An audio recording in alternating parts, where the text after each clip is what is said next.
Okay, everybody, settle on down. Today we are going to be going over monetary and fiscal policy. Okay, monetary policy is sort of how the government controls the money supply in our economy. Now, it can do this in three ways, using either A, the reserve requirement, B, discount rate, or C, the most commonly used one, open market operations, or for short, OMO. Okay, now, how does the Fed control the money supply? Anybody? Anybody at all? Okay, that's correct, old Steve there, buddy. But what if the economy needs to slow down?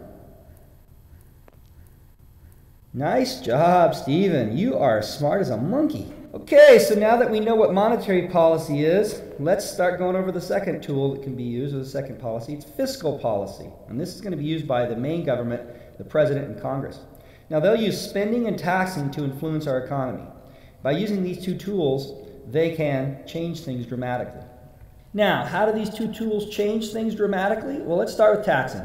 This allows assets or money to be transferred from the people to the government or vice versa. It's spending or transferring things from one group to another simply. If it's with the government, things tend to slow down. With the people, things spend up. Now, the other asset they can use would be government spending. If they spend more, our economy speeds up, and if they hang on to the money that they tax us with, it slows down. Fiscal policy results in deficits and surpluses for the government. Monetary policy results in a change in the money supply, and which can essentially change price level. Both can and do speed up or slow down the flow of our economy or our circular flow by shifting the aggregate demand or aggregate supply inward or outward depending on which one is used. Now, the determinants of these are as follows.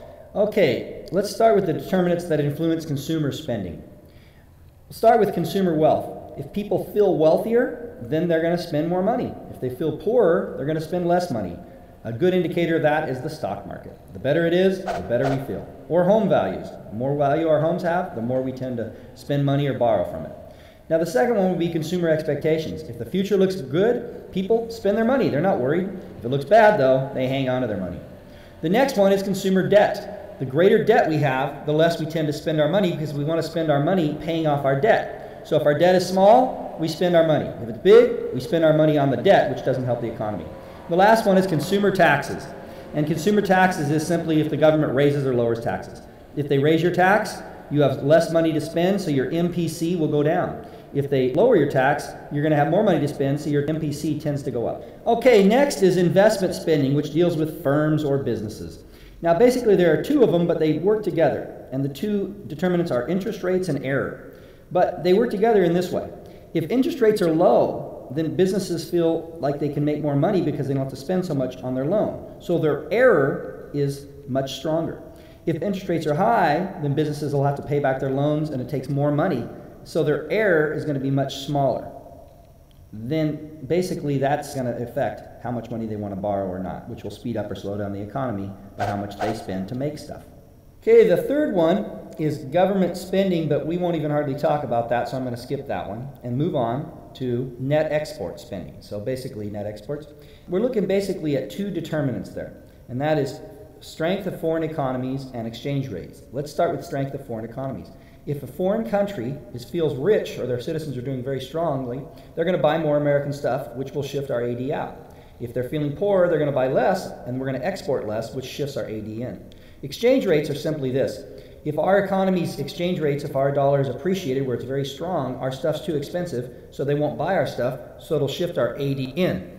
But if our exchange rates are low, or I should say our dollar's worth less, our stuff's very cheap to foreigners, so they'll buy more, so they'll export more of our stuff or import more of ours, and it'll shift our AD out.